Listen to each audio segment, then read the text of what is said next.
우리 다 함께 사도신경 신앙 고백 드림으로 새벽 예배를 드리겠습니다. 나는 전능하신 아버지 하나님 천지의 창조주를 믿습니다. 나는 그의 유일하신 아들 우리 주 예수 그리스도를 믿습니다. 그는 성령으로 잉태돼 동정녀 마리아에게서 나시고 본디오 빌라도에게 고난을 받아 십자가에 못 박혀 죽으시고 장사된 지 사흘 만에 죽은 자 가운데서 다시 살아나셨으며 하늘에 오르시어 전능하신 아버지 하나님 우편에 앉아 계시다가 거기로부터 살아있는 자와 죽은 자를 심판하러 오십니다. 나는 성령을 믿으며 거룩한 공교회와 성도의 교제와 죄를 용서받는 것과 몸의 부활과 영생을 믿습니다. 아멘. 우리 다 함께 찬송가 214장입니다. 찬송가 214장. 그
그때에 바리새인과 서기관들이 예루살렘으로부터 예수께 나와 이르되 당신의 제자들이 어찌하여 장로들의 전통을 범하나이까?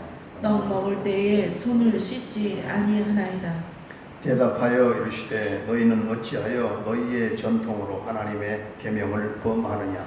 하나님이 이르셨으되 내 부모를 공경하라 하시고 또 아버지나 어머니를 비방하는 자는 반드시 죽임을 당하리라 하셨거늘 너희는 이르되 누구든지 아버지에게나 어머니에게 말하기를 내가 드려 유익하게 할 것이 하나님께 드림이 되었다고 하기만 하면 그 부모를 공경할 것이 없다 하여 너희의 전통으로 하나님의 말씀을 폐하는도다. 외식하는 자들아 이사야가 너희에 관하여 잘 예언하였도다 일렀으되 이 백성이 입술로는 나를 공경하되 마음은 내게서 멀도다. 사람의 계명으로 교훈을 삼아 가르치니 나를 헛되이 경비하는도다 하였느니라 하시고 무리를 불러 이르시되 듣고 깨달으라. 입으로 들어가는 것이 사람을 더럽게 하는 것이 아니라 입에서 나오는 그것이 사람을 더럽게 하는 것이니라. 이에 제자들이 나와 이르되 바리새인들이 이 말씀을 듣고 걸림이 된 줄 아시나이까? 예수께서 대답하여 이르시되 심은 것마다 내 하늘 아버지께서 심으시지 않은 것이 뽑힐 것이니 그냥 두라. 그들은 맹인이 되어 맹인을 인도하는 자로다. 만일 맹인이 맹인을 인도하면 둘이 다 구덩이에 빠지리라 하시니 베드로가 대답하여 이르되 이 비유를 우리에게 설명하여 주옵소서. 예수께서 이르시되 너희도 아직까지 깨달음이 없느냐? 입으로 들어가는 모든 것을 배로 들어가서 뒤로 내버려지는 줄 알지 못하느냐? 입에서 나오는 것들은 마음에서 나오나니 이것이야말로 사람을 더럽게 하느니라. 마음에서 나오는 것은 악한 생각과 살인과 간음과 음란과 도둑질과 거짓 증언과 비방이니 이런 것들이 사람을 더럽게 하는 것이요 씻지 않은 손으로 먹는 것은 사람을 더럽게 하지 못하느니라. 예수께서 거기서 나가사 두로와 시돈 지방으로 들어가시니 가나안 여자 하나가 그 지경에서 나와서 소리질러 이르되 주 다윗의 자손이여 나를 불쌍히 여기소서. 내 딸이 흉악하게 귀신 들렸나이다 하되 예수는 한 말씀도 대답하지 아니하시니 제자들이 와서 청하여 말하되 그 여자가 우리 뒤에서 소리를 지르오니 그를 보내소서. 예수께서 예수께서 대답하여 이르시되 나는 이스라엘 집에 잃어버린 양 외에는 다른 데로 보내심을 받지 아니하였노라 하시니 여자가 와서 예수께 절하며 이르되 주여 저를 도우소서. 대답하여 이르시되 자녀의 떡을 취하여 개들에게 던짐이 마땅하지 아니하니라. 여자가 이르되 주여 올소이다마는 개들도 제 주인의 상에서 떨어지는 부스러기를 먹나이다 하니 이에 예수께서 대답하여 이르시되 여자여 내 믿음이 크도다. 내 소원대로 되리라 하시니 그때로부터 그의 딸이 나으니라. 예수께서 거기서 떠나사 갈릴리 호숫가에 이르러 산에 올라가 거기 앉으시니 큰 무리가 다리 저는 사람과 장애인과 맹인과 말 못하는 사람과 기타 여럿을 데리고 와서 예수의 발 앞에 앉힘에 고쳐 주시니 말 못하는 사람이 말하고 장애인이 온전하게 되고 다리 저는 사람이 걸으며 맹인이 보는 것을 무리가 보고 놀랍게 여겨 이스라엘의 하나님께 영광을 돌리니라. 예수께서 제자들을 불러 이르시되 내가 무리를 불쌍히 여기노라. 그들이 나와 함께 있은지 이미 사흘이매 먹을 것이 없도다. 길에서 기진할까 하여 굶겨 보내지 못하겠노라. 제자들이 이르되 광야에 있어 우리가 어디서 이런 무리가 배부를 만큼 떡을 얻으리이까? 예수께서 이르시되 너희에게 떡이 몇 개 있느냐? 이르되 7개와 작은 생선 2마리가 있나이다 하거늘 예수께서 우리에게 명하사 땅에 앉게 하시고 떡 7개와 그 생선을 가지사 축사하시고 떼어 제자들에게 주시니 제자들이 무리에게 주매 다 배불리 먹고 남은 조각을 7광주리에 차게 거두었으며 먹은 자는 여자와 어린이 외에 4,000명이었더라. 예수께서 무리를 흩어 보내시고 배에 오르사 마가단 지경으로 가시니라. 아멘. 할렐루야. 살아계신 하나님, 오늘도 우리와 함께 하실 줄로 믿습니다. 이 밖에는 굉장히 많은 비가 지금 쏟아지고 있습니다. 바지가 다 젖을 정도로 또 많은 곳이 침수가 되는 것 같습니다. 또 오늘따라 어떻게든지 또 상당히 중요한 무기 중에 하나인 핸드폰을 제가 이 녹화 방송 가지고 오지 않았는데 그래도 바로 즉석에서 우리 김희선 장로님의 이 핸드폰으로 이 대치를 할 수 있다고 하는 건참 감사합니다. 우리가 신앙생활을 하다 보면은요 항상 이 전통과 하나님의 은혜가 부딪힐 때가 많아요. 오늘 성경의 유대인들은 많은 전통을 갖고 있었는데 이러한 전통은 성경 해석과 많은 관련이 있는데요. 예를 들어서 이스라엘 백성들이 광야 생활을 할 때 하나님께서는 하늘에서 만나를 내리셔서 백성들을 먹이셨습니다. 평일에는 하루치만 거두어 드리라 그렇게 하셨고 또 안식일 전날에는 이틀치를 거두고 안식일 날에는 출입을 하지 말라. 그런데 세월이 흘러가면서 유대인들은 이것을 아주 경건한 삶의 하나의 표준으로 만들었어요. 바로 그때 문제가 생겼는데요. 안식일에 가난한 사람에게 음식이나 의복을 갖다 주는 것도 해당이 되느냐 하는 것이죠. 이때 율법학자들이 해석을 했어요. 음식이나 의복을 문턱에서 바깥으로 내밀고 이 밖에서 받으면 된다는 거죠. 아니면 밖에서 사람이 문턱 안으로 손을 딱 들여서 손을 들여 밀고 집주인이 음식이나 또 의복을 손에 얹어주면 안식일을 범하지 않는 셈이 되지 않느냐. 이것이 예수님이 말씀하시는 그런 하나의 전통의 예입니다. 율법학자들이 질을 하는 음식 먹기 전에 손을 씻는 그런 그 전통은 출애굽기 3장 20절에 그 말씀의 근거를 두고 있는데 유대인들은 이방인이 사는 땅에 흙도 땅을 밟고 살잖아요. 흙도 다 부정하다 그렇게 생각을 했어요. 부정하다고 하는 것은 위생상 부정하다 그런 게 아니고 종교적으로 부정하다 그런 말이에요. 이러한 부정한 흙이 묻은 손은 또 부정한 손으로 된 음식도 부정한 음식을 먹이면 그 사람도 또 다 부정해집니다. 그래서 외출했다가 돌아와서는 음식을 들기 전에 물을 손에 부어서 정결 의식을 저들이 행했던 것입니다. 그런데 예수님의 제자들은 이 정결 의식을 행하지 않고 음식을 먹는 거예요. 그때 예수님은 전통에 관한 그런 교훈을 주셨는데 전통이 하나님의 뜻에 어긋나는 결과를 가져오거나 또 주의 사명을 감당하는 데 지장을 줄 때 전통에 매여서는 안 된다 하는 말씀이죠. 오늘 2절에서 6절까지 예수님이 말씀하시고 계신 것은 바로 이 고르반이라고 하는 것이죠. 자신은 가진 것을 다 하나님께 전부 다 바친 것이 되었던 거예요. 그런데 만일 부모님이 경제적으로 어려움을 당할 때에도 도울 수가 있는가 없는가 율법학자들은 하나님에게 서원하고 바친 것이기 때문에 부모를 위해서라 할지라도 다 쓸 수 없다. 전부 다 서원 쪽에 중점을 두어서 다 법적인 해석을 하게 된 것입니다. 그러나 고르반의 전통은 헌신의 의미로 좋은 것이긴 하지만 그건 결과적으로 부모님을 공경하라 하는 그 하나님의 계명을 범하는 그런 결과를 가져오고 있다 그런 것이죠. 예수님께서는 이것을 지적하고 계시는데 그러므로 우리는 전통을 존중해야 돼. 전통도 필요하잖아요. 전통을 다 우리 삶의 문화의 그 전통들을 무시하면 안 되잖아요. 그렇지만 이것이 하나님의 뜻에 어긋나는지 하나님의 소원에 어긋날 때에는 전통을 버리고 하나님을 선택해야 된다 하는 그 말씀이죠. 오늘 13절, 14절을 보게 되면 예수님께서는 율법학자들을 장님의 비유를 했지요. 맹인, 14절 후반부에 맹인을 인도하면 둘이 다 구덩이에 빠지리라.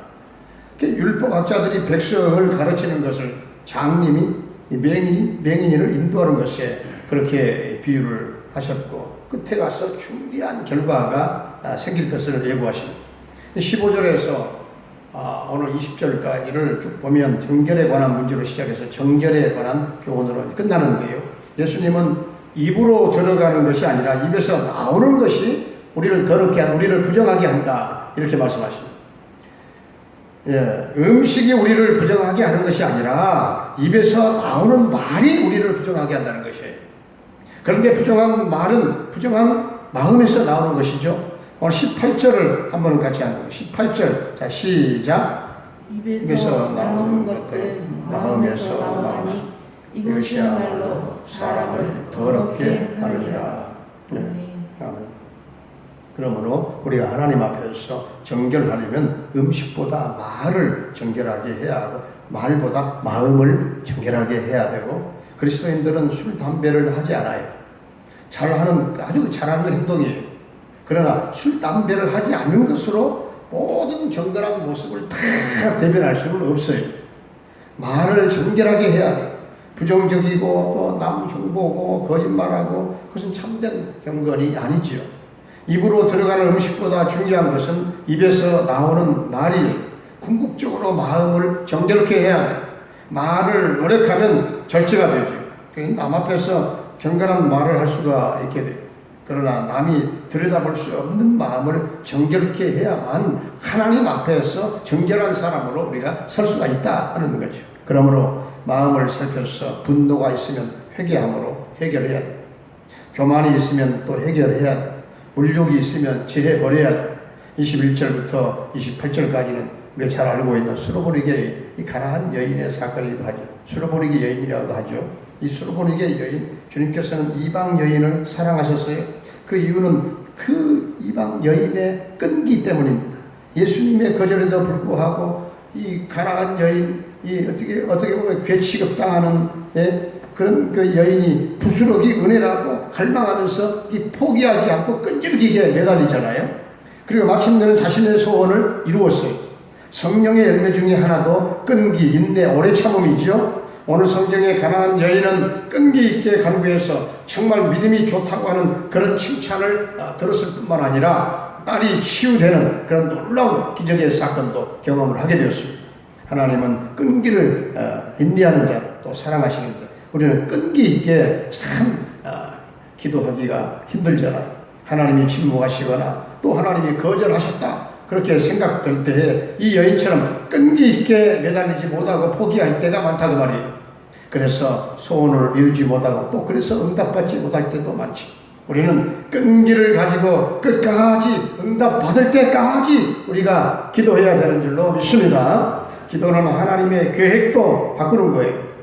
이 가나안 여인의 경우에도 예수님이 처음에는 거절했지만 마침내 계획을 바꾸시고 주님께서 그 딸을 치유해 주시는 그런 은총을 베푸셨습니다.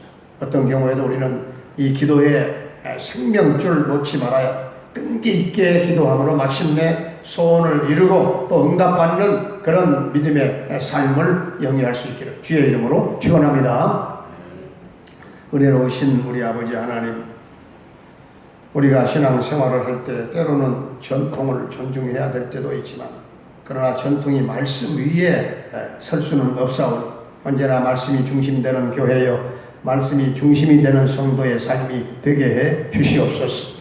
오늘 주신 말씀대로 우리의 입으로 들어가는 것이 우리를 부정하게 만드는 것이 아니요 입에서 나오는 것이 우리를 부정하게 만든다고 하는 이 말씀을 꼭 신비에 우리가 새겨서 주님 하나님을 찬양하는 우리의 입에서 나오는 말이 선하게 하시고 품격이 있게 하시고 또 인격이 묻어나오는 말을 할 수 있게 하시고 무엇보다도 믿음의 말을 하게 하시고 겸손한 말이 입에서 나오게 하시고 주여 궁극적으로 우리의 마음을 십자가의 보혈로 씻겨 정결케 하시고 더러운 마음을 성령의 불로 태워주시옵시고 아버지여 독초와 같은 그런 모든 쓴 뿌리들이 다 제거될 수 있는 은총을 베풀어 주시옵소서.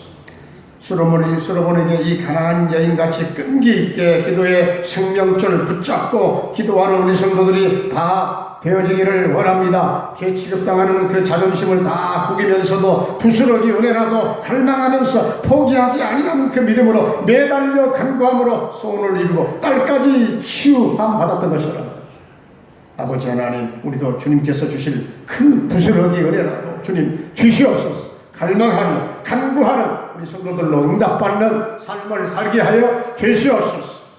아버지 하나님, 오늘 또 사랑하는 성도들의 가정과 삶을, 모든 또한 직장을, 특별히 우리 성도들의 사업장을 하나님 하늘문을 열어주시고 복을 열어주시고 어려운 때에 하나님이 부어주옵소서. 우리 하나님의 길을 열어주옵소서.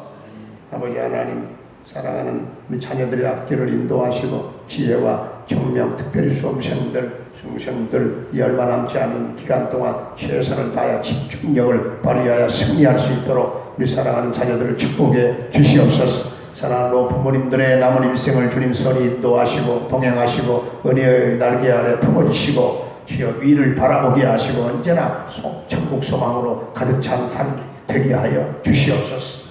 아버지, 병마로 말미암아 고통 겪고 있는 사랑하는 성도들 주님 능하신 손으로 만져 치유하시고 깨끗게 해 주옵소서. 군대에 가 있는 영준이와 흥결이 군 생활을 지켜 인도하시고 두 아들들 저녁 때까지 주님 동행하시고 책임져 주실 줄로 믿습니다.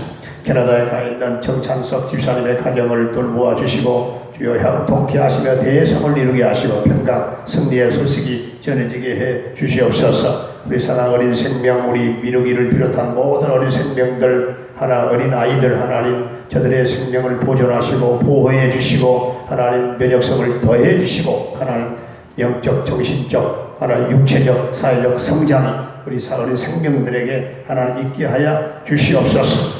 하나님, 김경리 목사님을 비롯한 우리 선교사님들의 모든 선교 현장과 사역 가운데 성령의 기름 부으심이 넘치게 하시고 주님, 참으로 저들의 사역을 우리 하나님 도와주시고 이 어려운 때에 하늘길이 막혀서 또 마음대로 이동할 수 없는 선교의 문이 막힐 듯 하는 하나님 그 문이 뚫어지게 하여 주시옵시고 다시금 열리는 역사가 있게 해 주시옵소서. 북한 선교의 꿈이 이루어지게 하시고 남북 평화 통일 하나님 앞당겨 꼭 이루어질 줄로 믿습니다. 하나님, 이 코로나의 풍랑이 몰아온가 싶더니 또 하나님 장마로 말미암아 곳곳에 전국적으로 하나님 잠기는 데가 많고 침수가 일어나고 피해가 말싸오니 하나님 더 이상 피해가 발생하지 않게 하시고 수많은 또 인명 피해가 없도록 주님 막아주시고 함께하여 주옵소서. 주님, 성도들의 가정 경제가 일어나게 하시고 회복되게 하여 주옵소서. 주님, 오늘도 사랑하는 성도들의 삶을 복되게 하시고 어디든지 간에 우리 하나님 돕는 자들이 될 줄로 믿사옵고 예수님의 이름으로 감사하며 축복하며 기도하옵나이다. 아멘. 하늘에 계신 우리 아버지의 이름을 거룩하게 하시며 아버지의 나라가 오게 하시며 아버지의 뜻이 하늘에서와 같이 땅에서도 이루어지게 하소서. 오늘 우리에게 일용할 양식을 주시고 우리가 우리에게 잘못한 사람을 용서하여 준 것 같이 우리 죄를 용서하여 주시고 우리를 시험에 빠지지 않게 하시고 악에서 구하소서. 나라와 권능과 영광이 영원히 아버지의 것입니다. 아멘. 우리 다 함께